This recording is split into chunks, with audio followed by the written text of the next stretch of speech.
MLC ఏడాది క్రితం వరకు వైసీపీ తరపున ప్రాతినిధ్యం వహించారు. ఎన్నికల ముందు ఆ పార్టీ సస్పెండ్ చేయడంతో పరోక్షంగా టీడీపీకి సపోర్ట్ చేశారు. కానీ ఇప్పుడు ఆ పార్టీ కూడా దగ్గరికి రానియడం లేదు.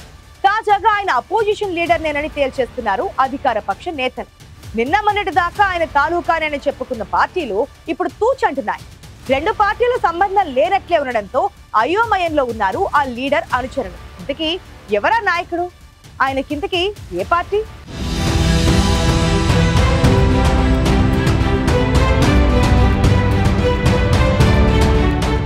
అవును, మావాడే అనటం లేదు అధికార పార్టీ. ఆయన మా నాయకుడే అని చెప్పడం లేదు విపక్ష పార్టీ. అందుకే విజయనగరం జిల్లాలో ఆ నాయకుడి చుట్టూ ఆసక్తికర చర్చ నడుస్తోంది. శృంగవరపుకోట నియోజకవర్గంలో రాజకీయంగా గుర్తింపు కలిగిన నాయకుడు ఇందుకూరి రఘురాజు. ప్రస్తుతం ఎమ్మెల్సీగా ఉన్న రఘురాజు శృంగవరపుకోట కేంద్రంగా తన రాజకీయ కార్యకలాపాలు మొదలుపెట్టారు. అసెంబ్లీ ఎన్నికల ముందు వరకు ఆయన వైసీపీలో కీలకంగా ఉన్నారు. 2019 ఎన్నికల్లో ఇచ్చిన మాట ప్రకారం ఆ పార్టీ అధినేత జగన్మోహన్ రెడ్డి రఘురాజుకు ఎమ్మెల్సీ పదవి కూడా కట్టబెట్టారు. కానీ అప్పటి ఎమ్మెల్యే కడుబండి శ్రీనివాస్తో తలెత్తిన విభేదాలు కాస్తగా ఆయనను పార్టీకి దూరం చేశాయంటారు. ఈ విభేదాల కారణంగానే చివరికి పార్టీకి నష్టం జరిగేలా వ్యవహరించారన్న కారణం చూపి ఎన్నికల ముందు వైసీపీ అధిష్టానం ఆయనని సస్పెండ్ చేసింది. ఎమ్మెల్సీ పదవి నుంచి తప్పించేందుకు కూడా ప్రయత్నించినా న్యాయ పోరాటంతో పదవీ గండం నుంచి బయటపడ్డ రఘురాజు ఎన్నికల ముందు పార్టీతో అంటీముట్టనట్లే ఉన్నారన్న అపవాదుంది.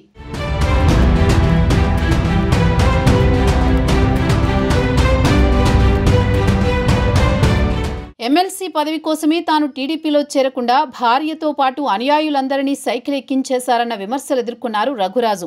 తీరా టీడీపీ కూటమి అధికారంలోకి వచ్చాక ఆ పార్టీకి వ్యతిరేకంగా పనిచేస్తున్నారన్న ఆరోపణలతో కొన్నాళ్లుగా రఘురాజును పక్కన పెట్టారని బాహాటంగానే చెప్పుకుంటున్నారట కూటమి నేతలు. కొద్ది రోజుల క్రితం వరకు ఈ వ్యవహారం అంతర్గతంగా సాగినప్పటికీ ఇటీవల నిర్వహించిన సమావేశంలో డీసీఎంఎస్ చైర్మన్ గొంప కృష్ణ మాట్లాడుతూ రఘురాజుకు తమ పార్టీకి సంబంధం లేదని చెప్పేశారు. ఆయన భార్య మాత్రమే తమ పార్టీలో ఉన్నారని కుండబద్దలు కొట్టేశారట గొంప కృష్ణ. అంతేకాదు రఘురాజును వైసీపీ ఎమ్మెల్సీ అంటూ సంబోధించి ఆయన విపక్ష పార్టీ నాయకుడే అని చెప్పకనే చెప్పారని వెనికిడి. వైసీపీ ఎప్పుడో వదిలేసుకుంది, టీడీపీ మావాడు కాదంటోంది. దీంతో రఘురాజు ఇప్పుడు ఏ పార్టీలో ఉన్నట్లని జనంలో చర్చ మొదలైంది.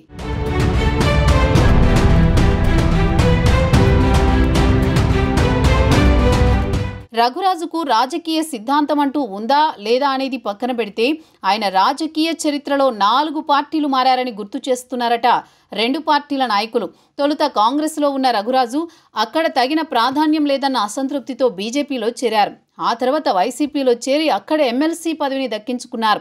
గత ఎన్నికల్లో ఎమ్మెల్యే కడుబండికి టికెట్ ఇవ్వవద్దని ఏకంగా అధినేతకే కండిషన్ పెట్టడంతో ఆయన్ని పక్కన పెట్టేశారని పార్టీ నాయకులే చెబుతున్నారట. చివరికి ఏకంగా పార్టీ నుంచి తొలగించారని అంతర్గత సమావేశాల్లో వైసీపీ నాయకులు చర్చించుకుంటున్నారట. ఆ తర్వాత సాంకేతికంగా టీడీపీలో చేరకపోయినా పరోక్షంగా ఆ పార్టీకి సహకరించారని చెప్పుకుంటున్నారు.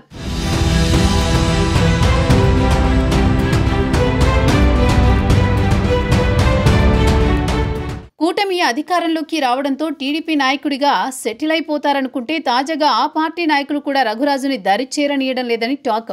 జిందాల్ భూముల విషయంలో కూటమి ప్రభుత్వానికి వ్యతిరేకంగా రైతుల వెనుక ఉండి పోరాటాలు చేస్తున్నారని రఘురాజుని అధికార పార్టీ నేతలు అనుమానిస్తున్నారు.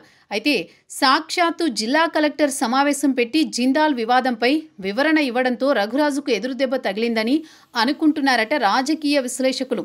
ఈ వివాదానికి ఇక్కడితో ముగింపు పలకకుండా రఘురాజు జిల్లా కలెక్టర్కి లేఖ రాయడంతో ఇక కూటమిలో ఉన్న 3 పార్టీలకు కూడా ఆయన దూరమైనట్టే అనుకుంటున్నారట ఆయన అనుచరులు. మరి రఘురాజు ఏ గూటికి చేరతారో, ఏ పార్టీ వాళ్ళు ఆయన్ని చేరదీస్తారో అంత ఆసక్తిగా చూస్తున్నారు.